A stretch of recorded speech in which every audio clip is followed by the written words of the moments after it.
Red Sox on the road for their final trip of the regular season. 3 with the Tampa Bay Rays.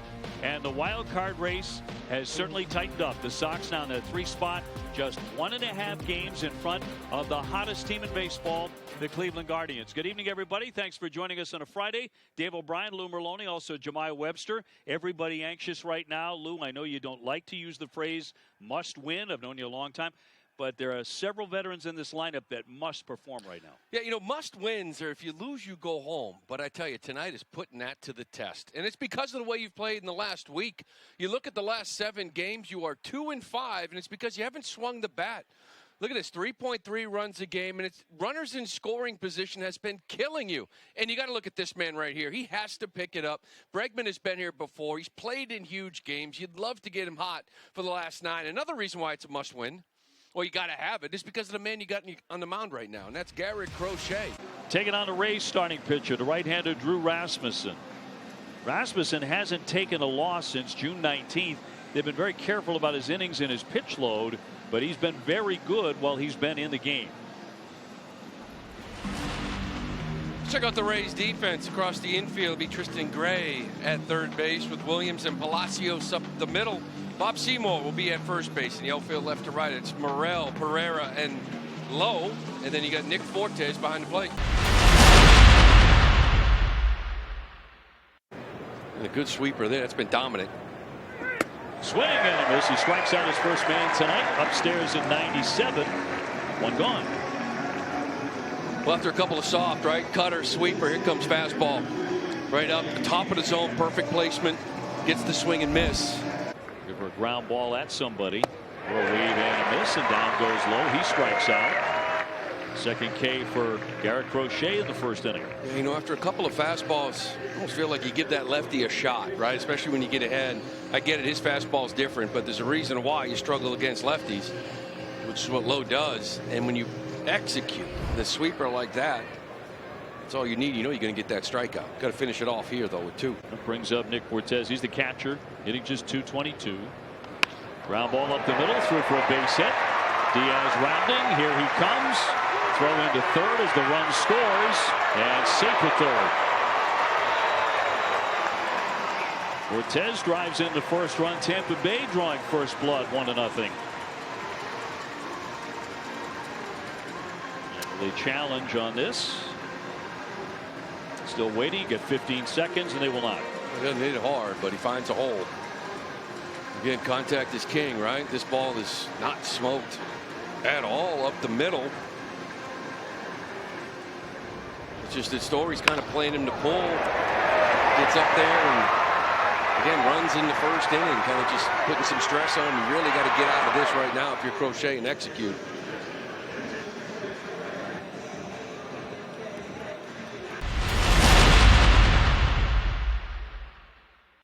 And Rasmussen with a 3-2. Runner taken off. And a line drive and a base hit. That'll fall in right center field. Eaton racing. They're going to wave him. Here he comes. Throw to the plate. The tag. He's safe. Didn't lay a glove on it. And the Red Sox tie this game 1-1. Nathaniel Lowe at his 79th RBI. Scored in a single to center. You know, great speed. He never gave up on it. Ran hard all the way through. And give Kyle Hudson a ton of credit over there at third base. You got nobody out. The last thing you want to do is get thrown out at home, right? First out of the inning. But a good turn. He just sort of takes advantage of it. Sends him. Risky play. Risky play. It's one of those where he is safe. Great call. If he's out, we're wondering what just happened. But you got to love it. That aggressiveness paying off like that. Yeah. Going to see some of their best guys from the minors swinging a high fly ball to right.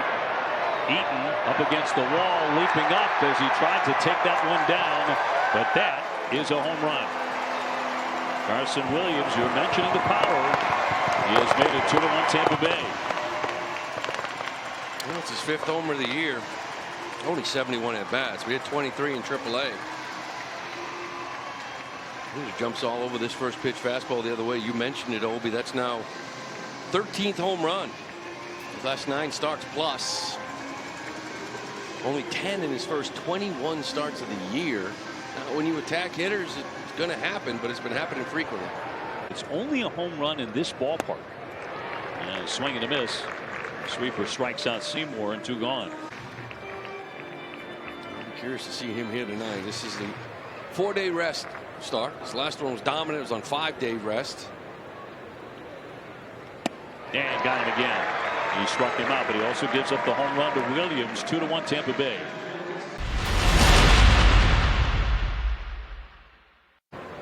Swinging a shot. That one driven deep to left field, sailing into the corner, and that ball is out of here. Home run, Alex Bregman. His 18th. Sox tie it again, 2-2. Oh, he need that. Oh, did he need that? This whole team needed that. First at bat, he draws a walk. It's a good at bat, gets a hanger. Again, this is Alex Bregman. Pull side barrel in the air. We mentioned the last time he was in this building, he was 5 for 5 in a game with 2 bombs. He gets a hanger from Rasmussen, tie this thing up. It's had 2 really good at bats. So we shall see. Is that beginning to get him out of it? Masataka now doubled with a chopper up the first base line. His first at bat. Boy,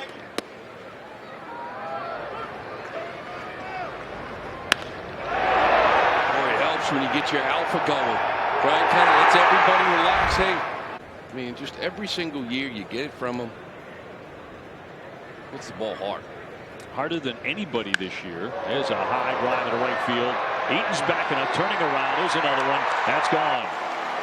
Well, the home run ball continues to bite Crochet. Second home run tonight for Tampa Bay. They're back on top 3-2. It's the one guy you have to circle and say he can't beat you. Yeah, and he has. He's killed you here already. 3 innings in, double and a run, and now a solo shot the other way. It's a concern. Again, I mentioned the last inning that Garrett here on 4 days rest, and he had 10 straight starts at 5 days rest. He was absolutely dominant, and then he went back-to-back 4 days, and that second one was that Cleveland game, and he just didn't look right. Of course, 5 days rest his last outing, and he was dominant against the A's and the Yankees, rather. And he was good in the Yankees. Gave up a couple shots, but this one here today, just solo homers. Fell behind. Yanni's just a big, strong guy. Only 25 in a year for Diaz. He needed 10 strikeouts coming into the game tonight to become the first left-hander to strike out 250 since Chris Sale did it in 2017. Walked a couple of men. He's allowed 2 home runs as well. This one just his 47th pitch. And in there for strike 3. He punches out Gray. And a 3-2. Down he goes, Hackett. Back-to-back Ks, give him 6. 2 gone. Sinker again. We talk about he's been using it more, but really it's been really kind of a way to lefty, to righties rather, to kind of show him something out or half. But it's a good pitch. His fastball 4-seam dominant. He start throwing that a little bit more. Keep some of these guys honest. Can miss some more barrels. Oh. Maybe historic. Cut on and missed. A meager cut to strike him out. And Crochet bounces back and strikes out the side in the 4th.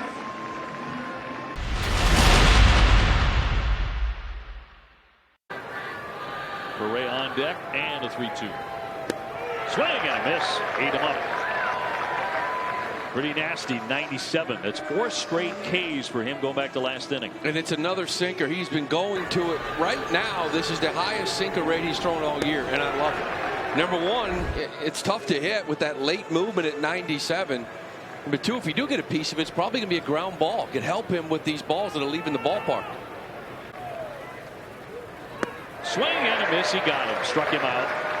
So that's 9 for Crochet, but he really had to battle there a couple of times in that inning, and it remains 3-2 Tampa Bay.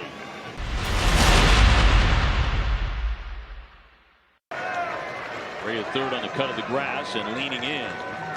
Swinging a high fly ball, right field deep. This is carrying. Oh man, is it ever? It's out of here.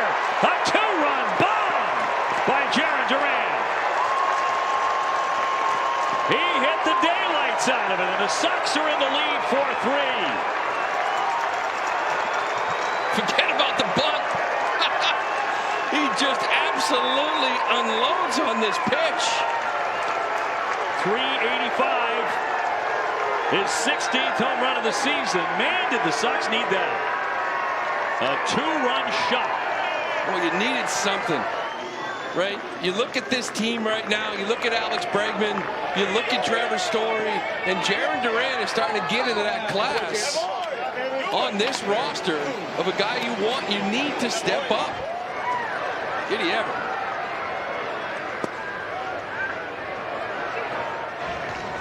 Look at this. Look at a little cutter. He just unloads on this thing. Take your time. Give me the backflip. Beautiful. Enjoy that.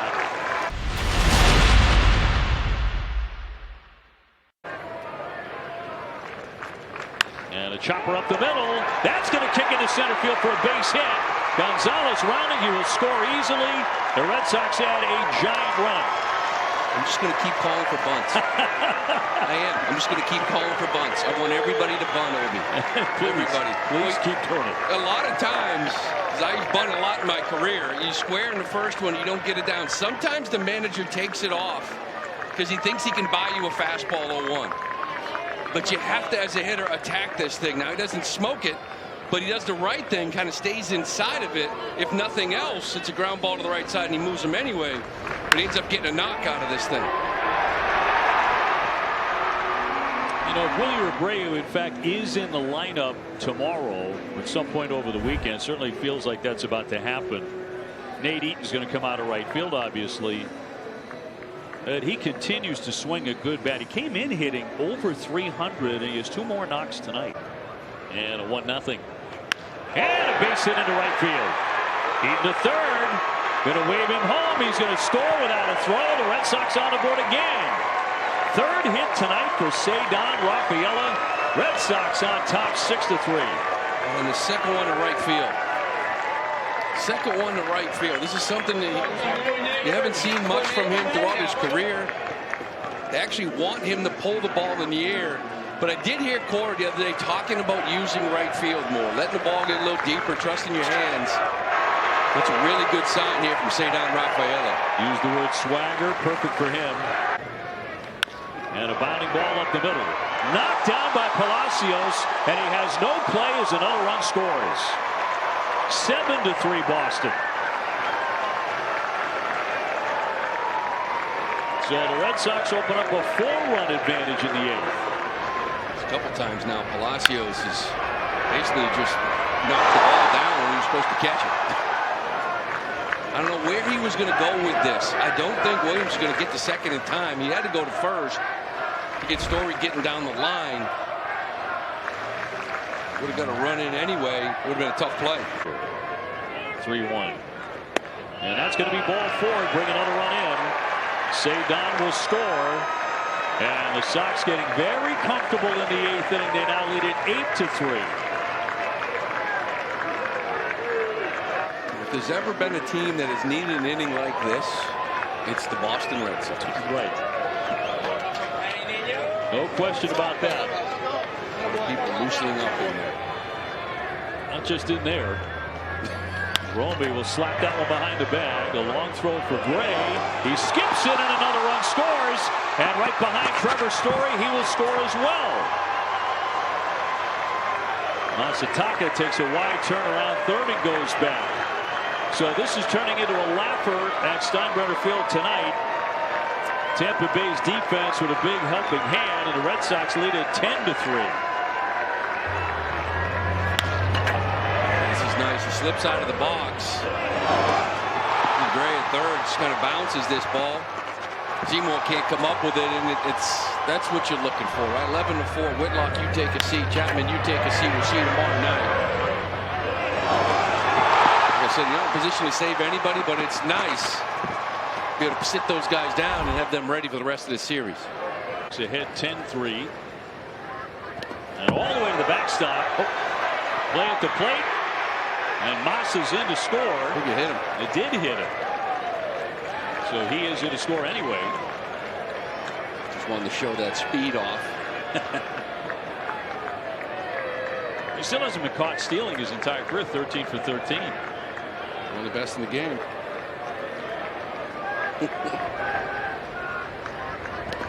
So Red Sox scoring every way you can. Now lead at 11-3.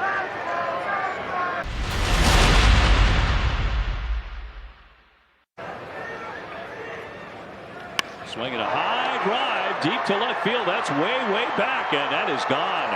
A grand slam off of Murphy.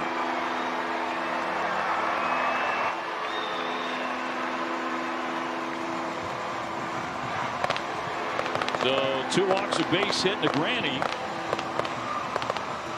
And some late fireworks here in the 9th inning. That'll make it 11-7. That was a curveball too. You know, guys, going into that bat, they were 1 for 40 on his curveball. That's a 25 batting average. They're now 2 for 41. You know what the both hits are? Homers. Good pitch, but he just left this thing up. Correa smokes this thing. And Bailey out to talk with Murphy here. The walks really hurting him there. And Yandy Diaz will step in next. A very tough out. Who has doubled, homered, and walked tonight. The 2-2. Swing and a miss. Finally, it's over. Red Sox win it. 11-7 the final. Duran's home run, the key hit in the contest. And Tampa Bay has been eliminated from postseason contention with this Red Sox win. Oh, forget about the 9th. That just happened, but you really needed this game. We talk about Crochet on the mound. I don't believe in must wins, but this is about as close as it comes. And the offense woke up. Nice to see Bregman. Nice to see Cedon kind of start swinging the bat. You really need those two. And, of course, Duran. That was the big blow in the game. That's a good win.